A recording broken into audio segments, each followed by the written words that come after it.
This is my review of the HTRC T240 charger. In fact, I bought two of these off of Amazon, so I'll be walking through all the pros and cons that I've come across and share my experience with you. Here's the box that it came in, and it seemed to protect it well during shipping. There was no issues with that. On the top of the box, you'll notice that it's got a nice chart to show you all the different chargers that they offer and the specifications of each one. So if you're looking for a different charger, it's a good quick reference. Inside the box, there was a manual. The manual is decent. It does a good job at explaining operation of the charger, and there was no problems with that. The included cables, there are two of these balancing charger ports or cable connectors, and it does from 2S up to 6S. There was one problem with this, and I'll note later in this video, on one of the chargers, but they seem to work okay other than the issue I had. There's also two sets of this bundle, and I have one broken apart that I'll show you. So you'll get two of these with your charger. And what they've done is they've included one cable, which is a Dean's connector to banana jacks, which plugs into the front. Now, if you don't have a Dean's connector on your battery, and let's say you have an XT60, they want you to connect this Dean's to there and daisy chain to get to the XT60. Or likewise one of these, and if all else fails, then they have the alligator clips. So not the best option. You may want to pick up a set of different connectors on Amazon or eBay, or you may already have these, but I'm not a real fan of the way that they did this, but I suppose it's safe enough and it works. One of the cons that I have about these chargers is that the the fan runs almost constantly. The fan is located here on the side, and it's running now. I'm using a microphone, so I don't know if you can hear this or not, but both fans are running continuously. There's absolutely nothing plugged into them, and it does this whether it's on AC power or DC power. Now right now I'm using the AC power on the back, and it's plugged into an extension cord, but I've noticed this on DC power as well. I've contacted the manufacturer, and they tell me that the fan should turn on at 40 degrees Celsius or 104 degrees Fahrenheit, and what I've noticed is it's 76 degrees right now in my garage, and the fans are running continuously. So I mentioned I had a problem with these balancing leads when I got them. On one of the chargers, of course each one comes with two of these, but on one of the chargers you notice how it is red on the right, black on the left, and various colors in between. And that goes straight up to this connector at the top, which plugs into your charger. One of the balance connectors that I received, these cables were switched down here. So I had red on the left, black on the right, so it was totally opposite. And of course that could be dangerous depending on when you're plugging in your batteries, that you may be causing some issues. Long story short, I reached the manufacturer. They asked me to basically take this connector out, use an X-Acto to extract each wire, and then put them in properly, which I did, and I was able to fix the balancing board. So let's get into a little bit of the operation of the charger itself.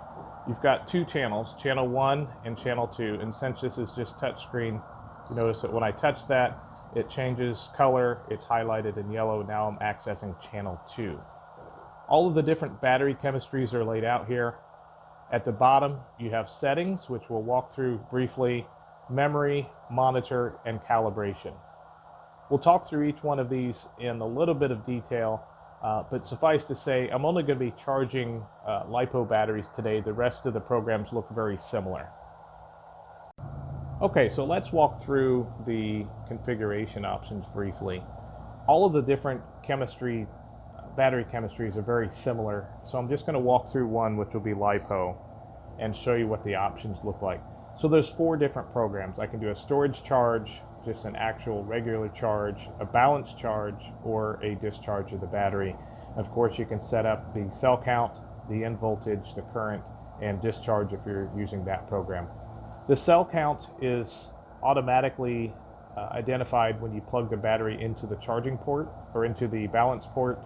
The in voltage is already preset for you for that program. This is LiPo. There is a different program for high voltage LiPo, so you wouldn't have to change this if you're using that battery chemistry. So as I said, the rest of them are very similar. We'll go down to settings. You can control the buzzer volume, the low input voltage, and so forth, the speed of the balancing. There's also independent settings for each channel in terms of the cutoff and the temperature and capacity timer and so forth. So nice to have. I'm not sure that I would use these or change these, but just know that those are there and they're independent for each channel. The memory option I haven't dug into, so I'm not going to go into it. The monitor we're going to spend some time in, because this is one of my favorite features, and also what has showed me that this charger has issues. So I'll go into this in a few minutes.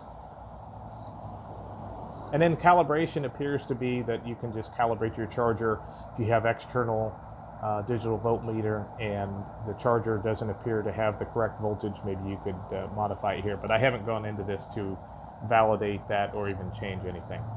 So that's the basic operation of the charger. On the back you have your AC power and a power switch. On the right you have your fan, which is continuously on for both of my chargers. The DC connector, which is included, so you can plug into DC power, and then your PC connection there. And of course on the front are the connectors for your power. So right here I have one connector. I've got my balance lead here, and then if you have temperature probes, they go in here. So let's jump into some of the issues I have with this charger.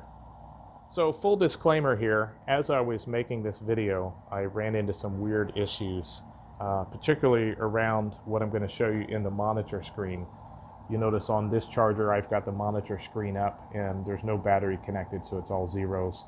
I'll show you what I found as I went through this. It appears that I've got two bad balancing ports. So both of these are not working properly, and these are brand new. But I'll talk about what those results were and how I realized that in a few moments. So now I have a 6S battery connected to the channel 1, and what I really like is that I can go in and do monitor. But immediately you'll look and see the number 1 cell is at 4.97 volts, which is way over for a standard lithium polymer battery.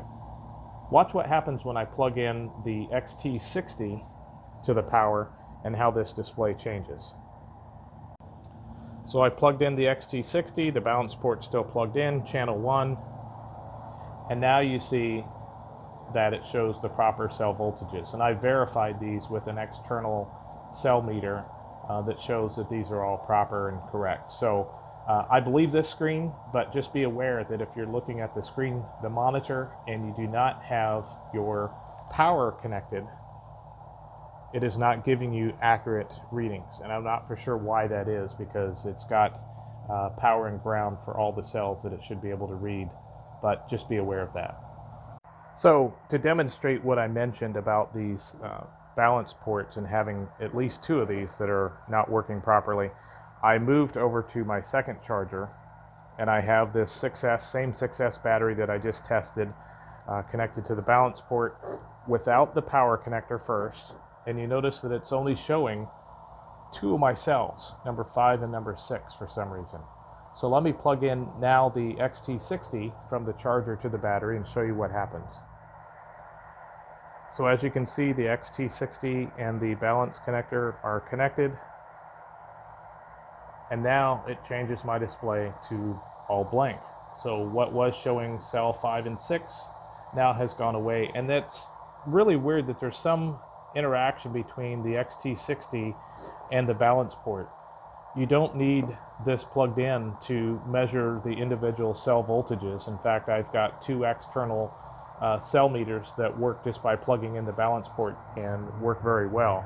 So I don't know what it is about these balance ports or chargers that are causing that, but I will be boxing these up and returning them and looking for something else.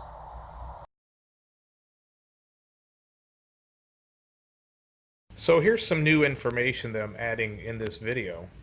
What I noted was, I told you in the previously that I had two of these that were bad or not working correctly. And I got thinking about it, and what I found is this.